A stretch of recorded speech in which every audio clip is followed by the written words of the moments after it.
saya naik pesawat, ya, ternyata biayanya terlalu tinggi, jadi ya cukup sekali dan tidak diulang lagi karena diajari bahasa Arab untuk yang kelas 7, yang kelas 8 setiap hari bahasa Inggris.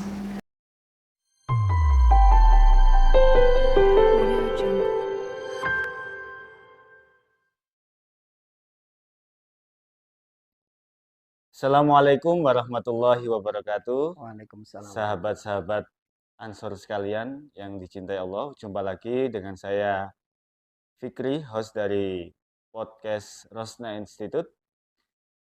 Podcast kita kali ini sangat berbeda, sangat istimewa karena sekarang kita bertempat di SMK Graha Madinah Singosari Malang yang tamunya juga sangat istimewa. Beliau adalah pendiri sekaligus pimpinan dari SMK Graha Madinah. Beliau adalah Bapak Yulianto Wahyu Hidayat SHI.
Selamat malam Pak Yuli. Ya, selamat malam Mas Fikri.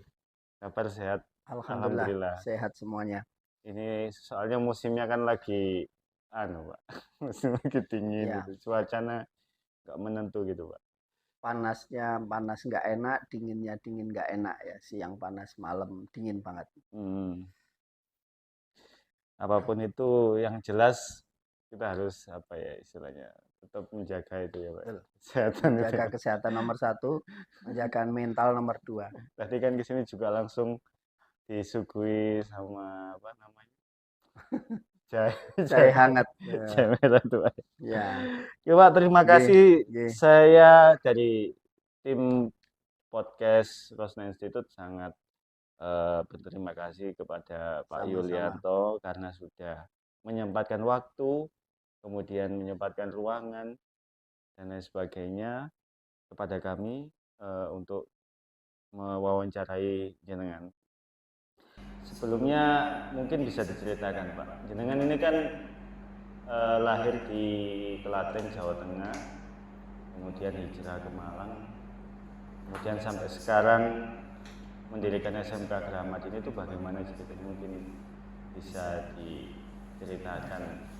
Kalau ditanya asal saya bingung karena pindah-pindah dari kecil. Lahirnya saya di Cilacap, di Cilacap.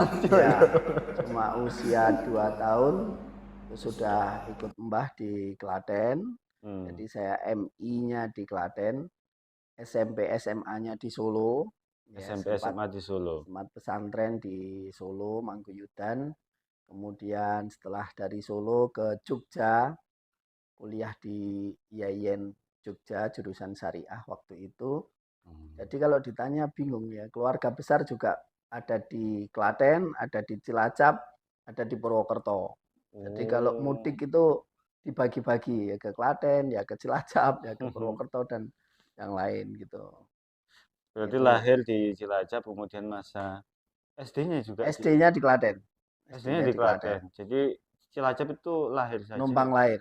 Lahir, kemudian SD di Klaten, kemudian SMP SMA nggih. SMP SMA-nya di Solo. Di Solo, kuliah di Jogja. Kuliah di Kalau Jogja. dikalkulasikan tahunnya paling banyak berarti imbang Pak ya? Imbang.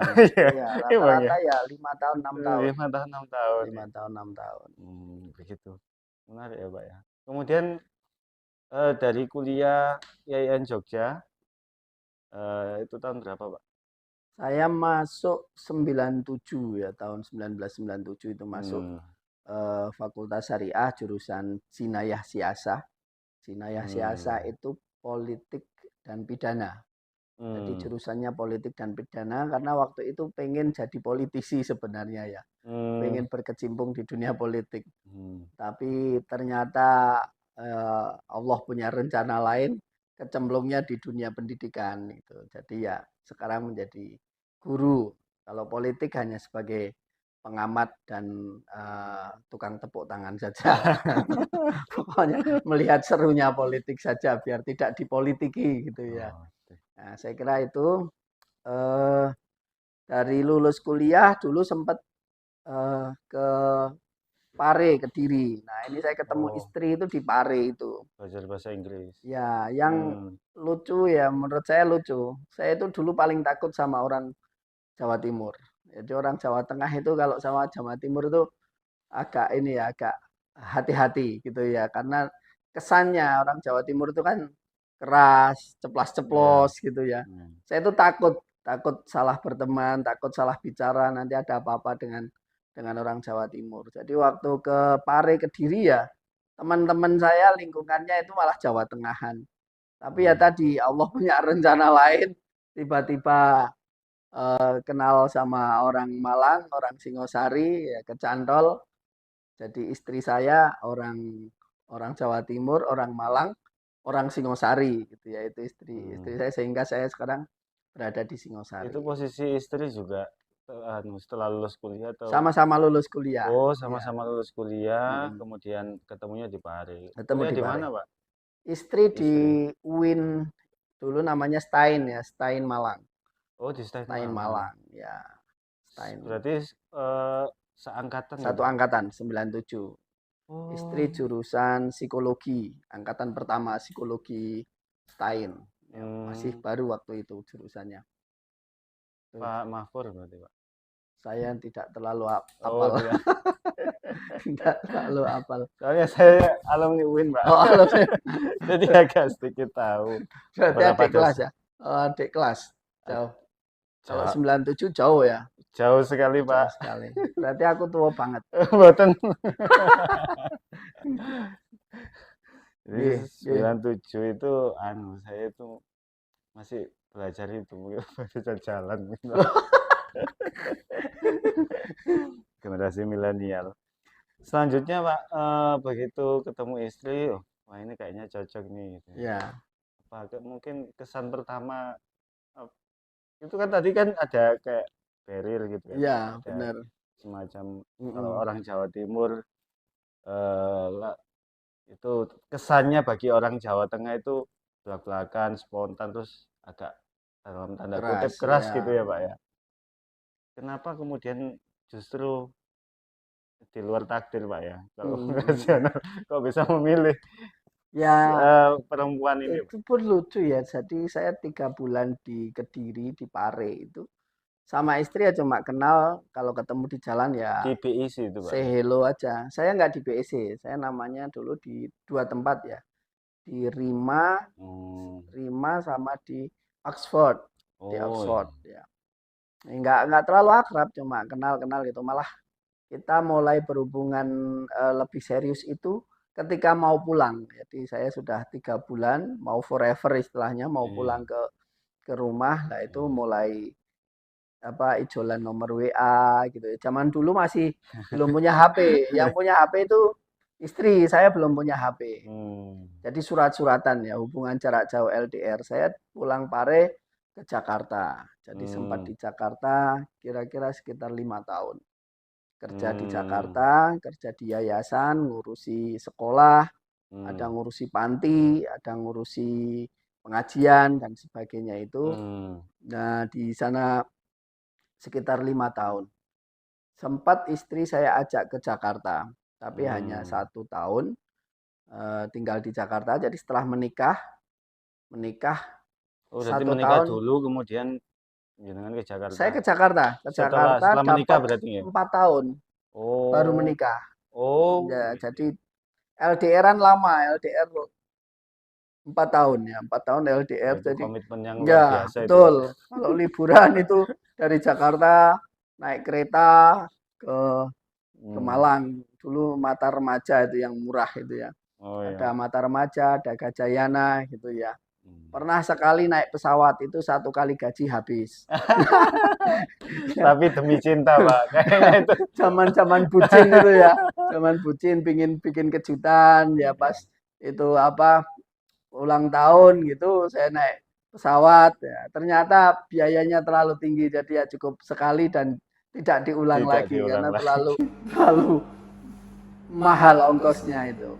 Cinta berat di ongkos itu namanya. Ya, berarti ongkos. Baru 4 tahun menikah saya ajak ke Jakarta itu. Bertahan 1 tahun. Bertahan 1 tahun di Jakarta terus pengen pulang. Waktu itu ya kita rembukan gitu.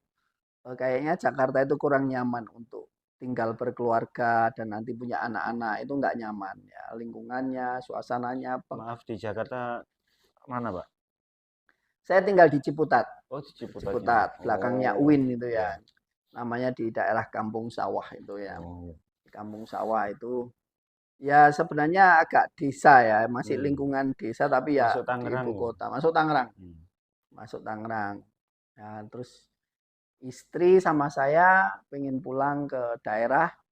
Dua-duanya ikut tes PNS. Istri ikut tes jadi guru, saya tes hakim. Ya. Ternyata rezekinya di istri yang diterima, akhirnya ya pulang ke Malang, Singosari, karena istri diterima PNS jadi guru di Singosari, di Tumpang waktu itu SMA Tumpang. Nah, barulah saya pulang ke Singosari. Nah, di Singosari itu sebenarnya saya nggak punya cita-cita jadi guru ya. Pengennya usaha karena dulu sempat merintis ikut jualan Oriflame di Jakarta itu MLM tuh Oh ya. ya, yang ya, Ya Pak. itu saya waktu itu termasuk levelnya tinggi, manajer 21% kalau nggak salah. Itu cukup tinggi ya, penghasilannya sudah cukup lumayan lah. Saya coba untuk saya bawa ke Malang, tapi ternyata di sini nggak jalan. Ya Oriflame nggak jalan karena untuk belanja produknya itu sulit, harus ke Surabaya atau ke Jakarta. Sehingga bisnis Oriflame-nya mati, nggak jalan, saya berhenti. Nah, sebelum berhenti itu sama orang tua disuruh ngajar di MTS, MTF Miftahul Ulum Nampes, karena bapak saya ngajar di situ. Nah, bingung juga, suruh ngajar, saya nggak punya background guru ya. Iya, Nah, rada kaget loh. Waduh, bah ngajar nopo gitu. Nah, ternyata dikasih jam bahasa Arab. Wis lali kabeh. Ngajar bahasa Arab ya sudah belajar lagi ngapal no maneh gitu. Ngapalin lagi kosakata, buka-buka buku. Jadilah saya guru dan ternyata jadi guru itu menarik ya. Jadi guru itu banyak sekali hal-hal baru yang dijumpai. Jadi gini Mas, dulu saya pernah ada cerita ya. Saya waktu di Jakarta punya teman namanya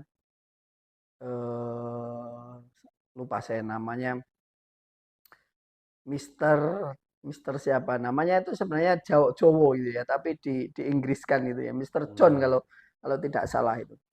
Saya punya teman Mister John ini, saya lihat dia itu kok bahagia sama keluarganya di kehidupan sehari-hari itu selalu ceria itu. Saya penasaran, saya datangi rumahnya.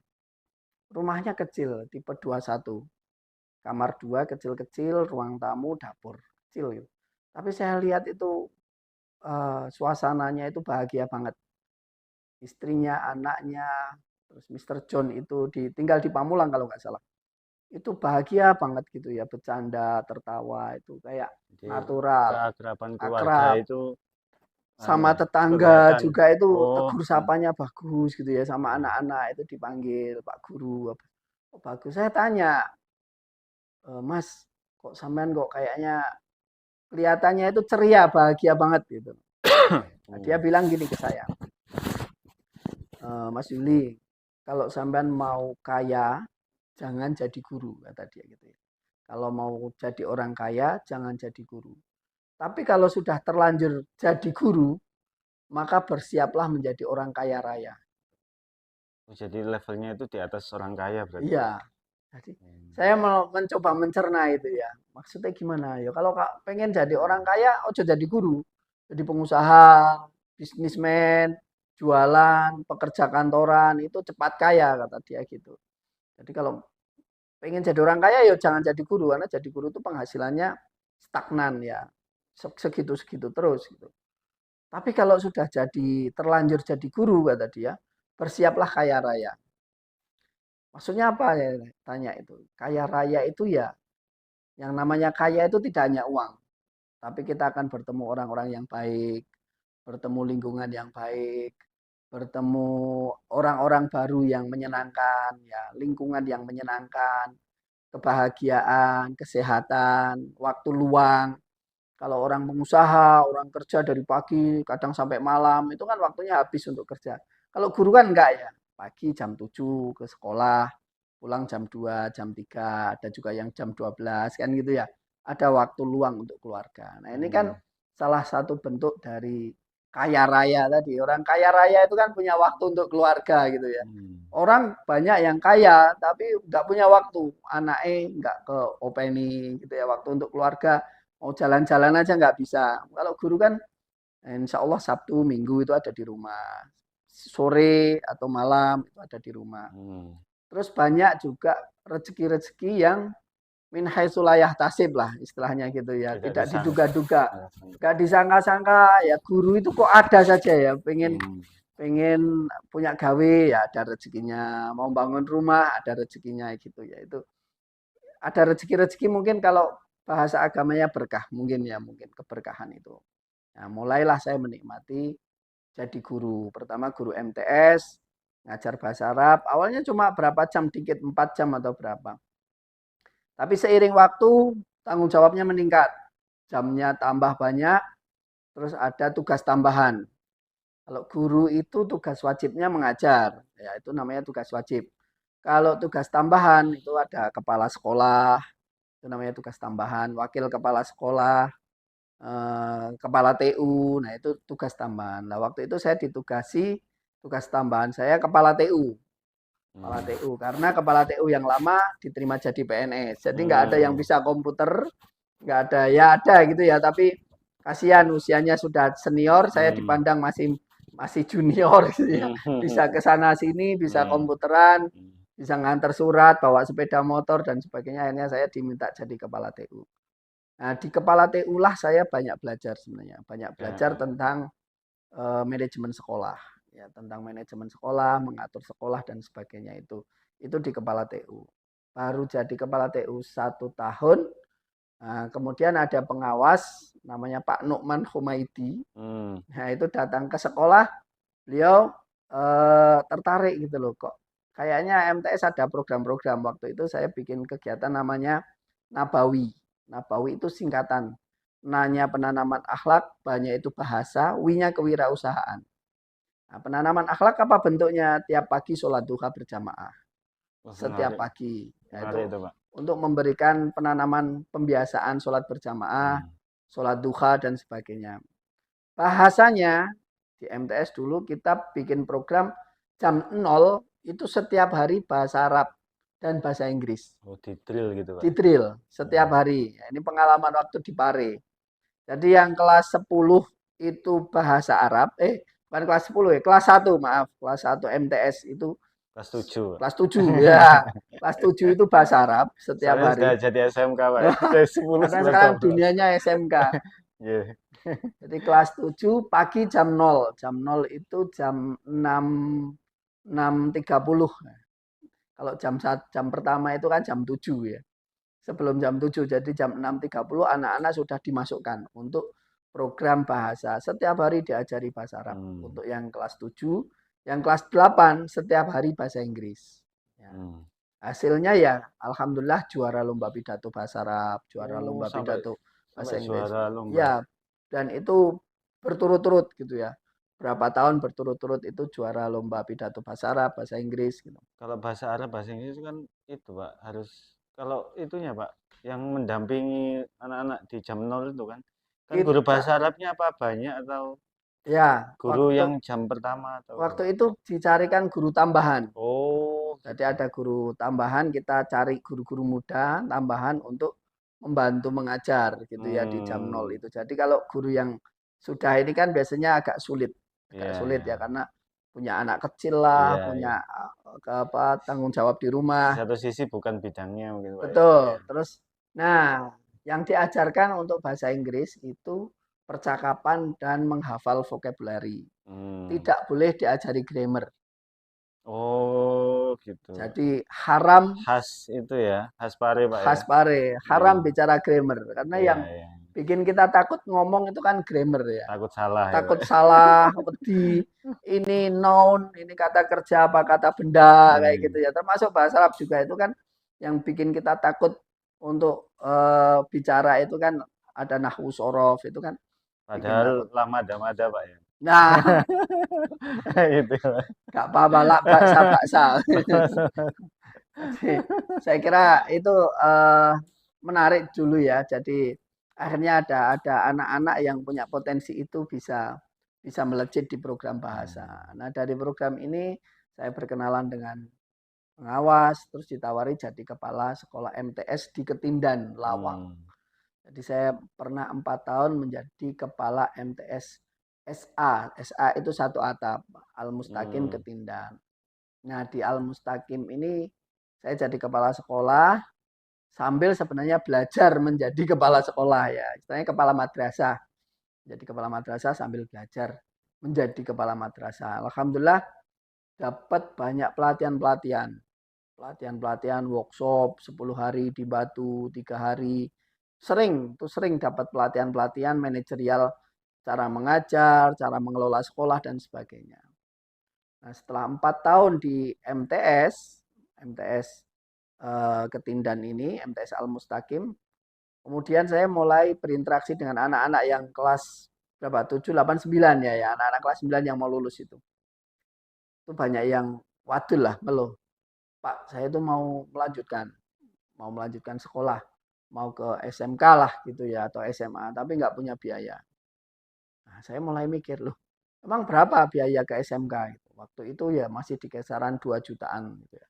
2 juta lebih lah untuk Hmm. pendaftaran, beli seragam, beli sepatu, tas dan lain-lain itu masih di atas 2 juta. Nah, saya mulai mikir, mungkin nggak saya buka sekolah gitu. Saya nanya ke anak-anak, kalau saya buka SMK mau? Jawabannya itu mau gitu ya. Mau Pak.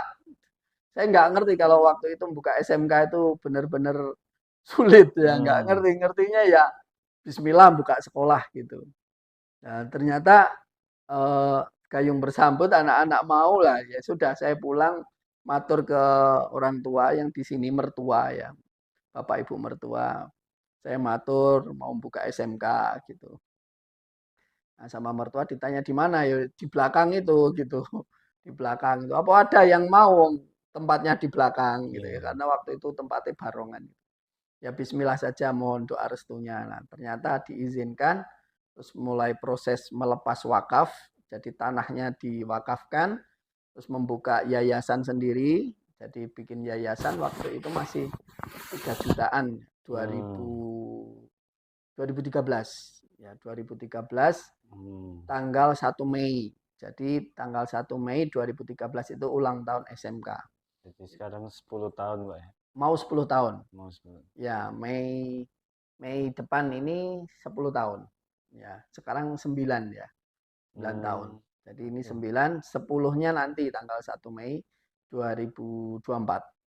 Berarti 2000 anu Pak ya. 14 Pak ya berdirinya. Ya, Oh. 2014. Nah, ya itulah mulai merintis SMK dari situ awal mulanya seperti Hmm. itu. Luar biasa sekali Pak ya. Apa? Jadi pindah-pindah kota terus Lompatan-lompatan. lompatan-lompatan yang kemudian dari cita-cita kemudian eh, yang awalnya pengen jadi di pemerintahan mungkin Pak ya. Iya, Kemudian lebih ke pendidikan iya. meskipun hobi-hobi di pemerintahan itu masih mungkin masih ada Pak ya. Masih ada lah, masih ada. Penikmat politik masih ada. Eh, kemudian itu Pak, ini kan di Singosari ini kan sudah berarti sudah hampir berapa Pak? 20 tahun ya Pak? Lebih ya Belum Pak? ada. Saya menikah itu 2008.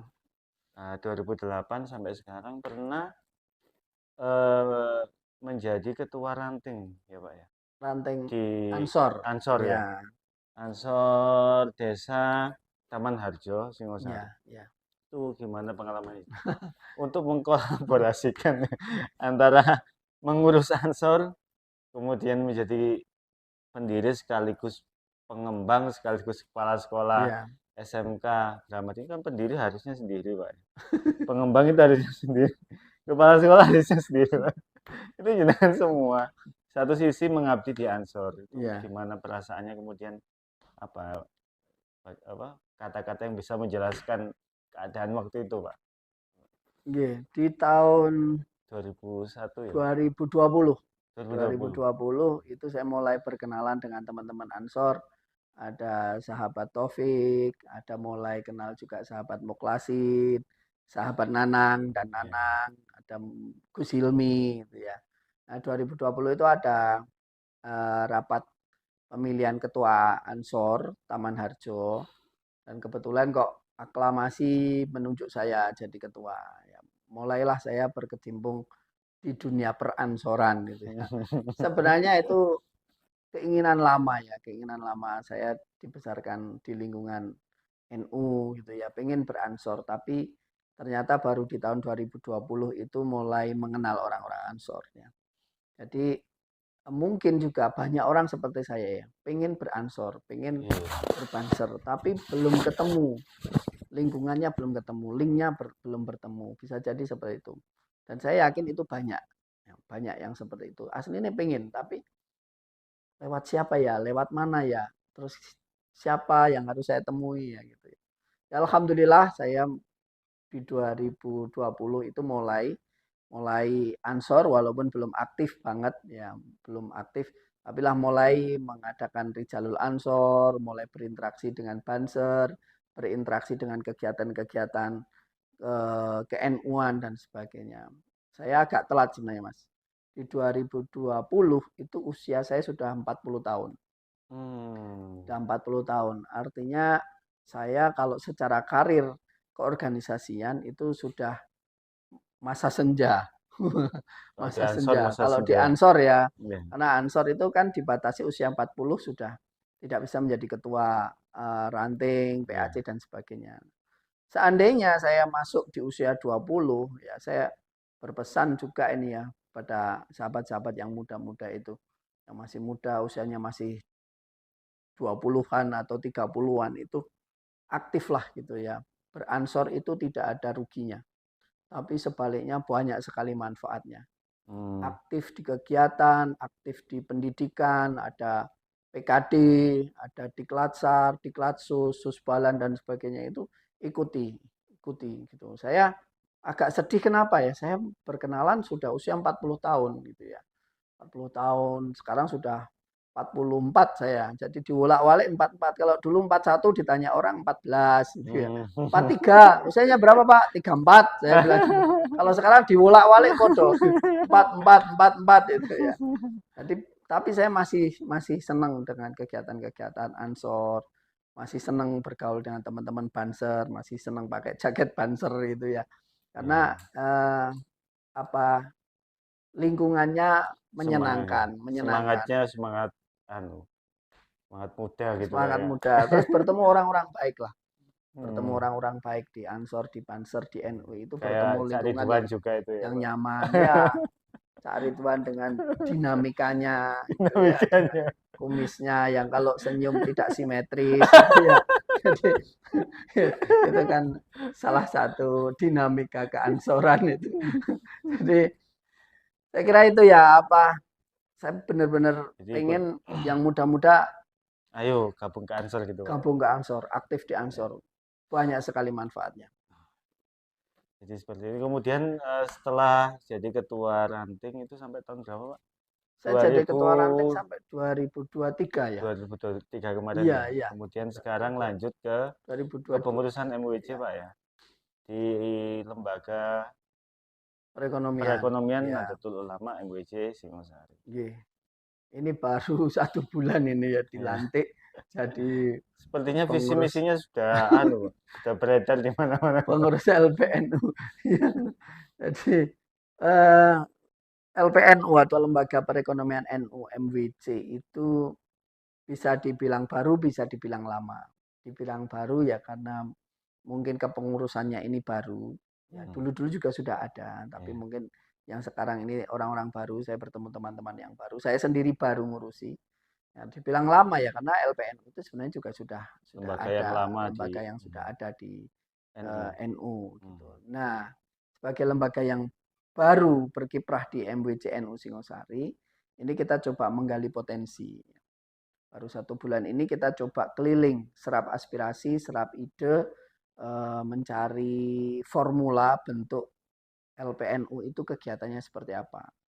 Ternyata Singosari ini luar biasa, banyak kader-kader yang luar biasa lah, potensinya besar sekali, bagus sekali.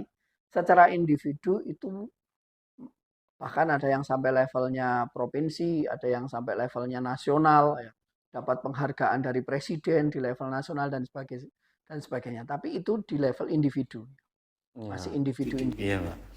Belum Secara menjadi kelembagaan. kekuatan lembaga. Iya. Nah ini PR-nya, bagaimana orang-orang NU yang moncer, yang jos-jos ini bisa bersinergi, berkolaborasi sehingga menjadi satu kekuatan besar di NU ya, terutama karena saya ngurusi di bidang ekonomi ya, di bidang perekonomian NU-nya itu.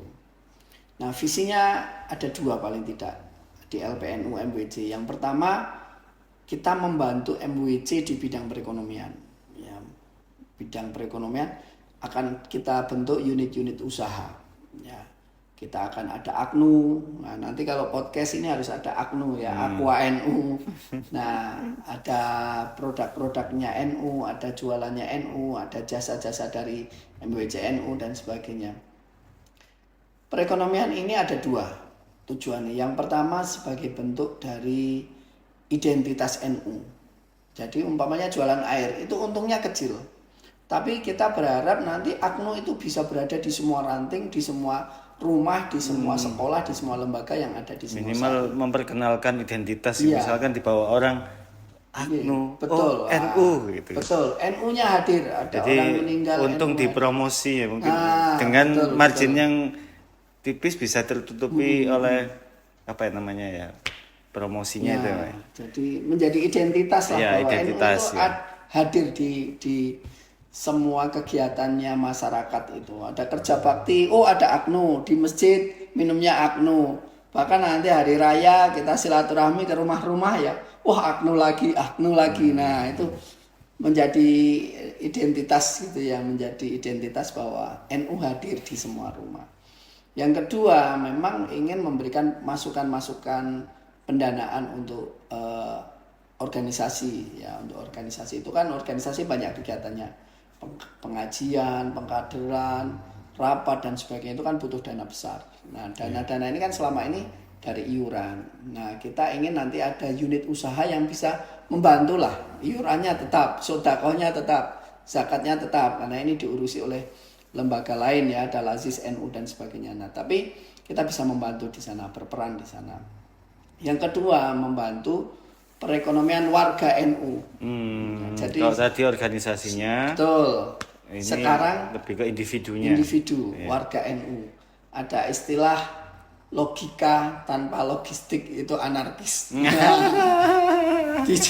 Tidak berorganisasi, berkegiatan NU dan sebagainya. Kalau tidak ada logistiknya, ya repot. Diajak beransor umpamanya. Tapi kalau dapur di rumah nggak ngebul kan, diamuk sama istrinya. NU terus, anaknya belum beli baju, anaknya belum bayar sekolah dan sebagainya, kan repot. Jadi harus ada kepedulian kita kepada warga. Nanti bentuknya pelatihan, ya, mungkin bantuan modal, mungkin bantuan link. Ya, mempertemukan antara pencari kerja dengan dunia industri, ya, mempertemukan. Bisa nanti dikerjasamakan dengan koperasi, Pak. Ya. Koperasi kita kan di Ansor, di PACIS, baru membentuk koperasi yang namanya itu Kopi Sari. Kopi Sari. Koperasi Ansor Singosari mungkin Ya. bisa nanti ke depannya bisa Sangat ada bisa, sinergitas dalam kegiatan. Ya. Karena LPNU memang harus bersinergi dengan semua lembaga dan banom di bawah naungan MWCNU semua. Jadi minggu-minggu ini kita turba keliling ya ke Lazis NU, ke lembaga dakwah NU, ke RMI dan sebagainya. Itu karena banyak program-program yang saling beririsan. Iya. Nah, saya ambil contoh RMI. RMI itu Robitoh Ma'had Islami yang punya NU pondok-pondok itu. Di sana kan butuh sembako, butuh beras, butuh minuman dan sebagainya ya. Kenapa ngambilnya nanti tidak dari berasnya LPNU? Ya, minumnya dari LPNU. Ma'arif yang mewadahi sekolah-sekolah. Seandainya sekolah-sekolah ngambil air minumnya dari LPNU. Nah, ini kan bisa memutar roda perekonomian ya. Jadi dari NU kembali ke NU, dari warga NU kembali ke warga NU. Ini kan akan bisa menjadi potensi yang sangat besar. Nah, mungkin ide besarnya nanti pengen punya lembaga perekonomian bisnis center yang besar lah di Singosari. Mungkin saya nggak tahu masih dalam angan-angan, tapi pengen suatu saat punya. Kalau di sebelah itu kan punya BMT besar, punya rumah sakit besar, punya ini besar ya. Yang miliknya lembaga ya. Amal bakti itu. Nah, Tanda kutip. betul. Nah, kita juga pengen lah nanti sebagai Luar biasa itu, Pak. legasi ya, Wah, punya. bangga Pak kalau itu terwujud Pak. Nah ya harus ada legasinya gitu ya. Iya. Punya bangunan, nanti pertemuan di situ, ada business center, ada usaha, ada kantor yang memang benar-benar kantor ya. Jadi ada rapat pengurus bisa di situ dan Jadi program kerjanya itu bukan lagi sampingan, memang sehari-harinya ya bekerjanya juga di situ dan mungkin di situ mungkin nanti ada keberkahan ya Pak ya. Karena untuk umat juga kan ada manfaatnya. Manfaat lebih besar lagi untuk umat, untuk termasuk yang ngurusi bisa lebih fokus. Kenapa? Karena bisa jadi kan kalau di lembaga-lembaga unit ekonomi ya nanti ada pemasukan untuk keluarga, untuk dia dan sebagainya. Iya. Wah, luar biasa sekali Pak. Kalau misalkan punya kayak Mart itu aja Pak. Ya. Punyanya NU wah. Pengennya gitu. Ini kan 5 tahun ya, 5 tahun masa periodenya 5 tahun 2023 mungkin nanti sampai 2028 kalau nggak salah. Ya ini yang pelan-pelan tentunya ada cita-cita jangka pendek, jangka menengah, jangka panjang. Ini harapannya nanti jangka panjang ini bisa paling tidak nanti groundbreakingnya lah gitu ya. Peletakan batunya bisa mungkin ya, atau mungkin sudah separuh jalan pembangunan ya alhamdulillah. Kalaupun tidak paling enggak ini sudah mulai berani bercita-cita kan gitu ya, punya keinginan. Nah ini pengennya nanti bukan menjadi kegiatannya LPNU, tetapi menjadi memang visi bersama warga NU Singosari gitu. Kalau cuma ini LPNU melaku sendiri ya berat. Ini LDNU jalan sendiri berat. Ini RMI jalan sendiri berat. Tapi kalau semua lembaga, Banom, Ansor, Fatayat, Muslimat semuanya menyatu di bawah MWCNU, saya kira cita-cita sebesar apapun itu bisa terwujud. Karena ini menjadi cita-cita bersama. Ya, kembali ke yang tadi yang jenengan sebutkan tadi Pak. Kalau di Singosari itu mungkin secara sumber daya manusianya itu kan dari person individunya itu kan luar biasa prestasinya banyak lah Pak ya, di dunia pendidikan, dunia perdagangan, mungkin pengusaha, politisi, pejabat. Nah, agnia, orang kaya juga lengkap lah. Iya lengkap. Cuma itu tadi Bapak ya, sinergitasnya tuh, cara merangkai titik-titik ini loh, biar efektif dan kembali lagi untuk untuk warga Nahdiyinnya itu loh Pak. Kiainya banyak, lembaganya banyak, pesantren banyak, sekolahnya besar-besar, bagus-bagus kan di Singosari. Sekolahnya bagus-bagus, pesantrennya bagus-bagus, tapi itu masih belum menjadi satu kekuatan gitu ya, belum menjadi satu kekuatan. Ini NU Singosari. Nah, padahal kita berada di pintu masuknya Malang, ya kan? Kita pintu masuk Malang. Orang kalau masuk Malang itu via tol maupun tidak tol, nah, itu kan masuk setelah Lawang Singosari. Itu kalau orang luar itu melihat sudah lo yang tidur di bis itu udah bangun, wah kita sampai Malang. Nah, Ibaratnya Singosari itu ruang tamunya lah. Ya, gerbangnya. Kan gerbangnya kan ada lawang. Ya. Pintunya. Jadi Singosari itu ruang tamu. Ruang tamu utama. Wah, iya benar ya. Gerbangnya di lawang, kita ruang tamu. Jadi ruang tamunya harus ditata yang rapi, yang bagus, yang elegan, yang nyaman, terus menjadi kebanggaan buat warga Singosari umumnya, warga NU khususnya. Pak, terima kasih banyak atas waktu Ternyata dan lama kesempatan. banget ini ya. Mohon apa ya? Tapi seru lah. Tapi sangat menarik Pak. Saking menariknya obrolan kita tadi itu saya sampai oh iya agak lama juga ini ya. Ilmu semua, daging semua ini tadi. Terima kasih banyak Pak Yuli sudah menyempatkan waktu sekaligus menyiapkan tempat dan lain sebagainya. Kami sangat berterima kasih Pak. Semoga podcast kita ini ada manfaatnya untuk sahabat-sahabat sekalian dan bisa dipetik beberapa pelajaran yang mungkin bisa bermanfaat. Amin. Oke, permisa sahabat-sahabat sekalian. Demikian podcast kita bersama Pak Yulianto Wahyu Hidayat, SHI, pimpinan, pendiri, sekaligus kepala sekolah dari SMK Geraha Madinah yang sekarang juga menjabat sebagai Ketua Lembaga Perekonomian NU MWC NU Singosari Malang. Semoga ada manfaatnya. Terima kasih sudah menonton podcast RI.